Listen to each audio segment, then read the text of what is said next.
Welcome to the Tech Egg. Don't get scrambled. Enjoy the video. You start by preparing the frame and lighting. Set your phone steady on a tripod or flat surface. Place your subject where the blue scan bar will travel.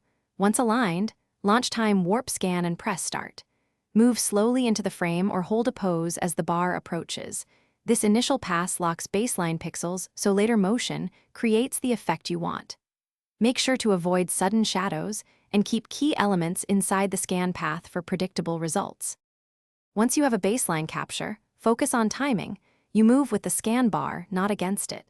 You should practice 1 or 2 dry runs so your hand-eye coordination matches the bar speed, then execute small, deliberate motions to create continuous shapes rather than jittery artifacts.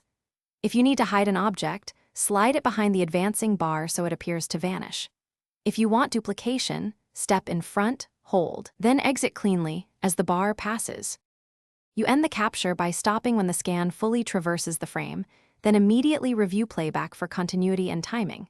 If satisfied, export and apply minor trims or exposure adjustments. Add music if desired.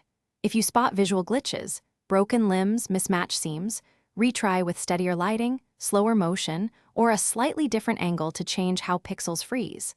One troubleshooting tip: inconsistent light causes stray artifacts, so prioritize.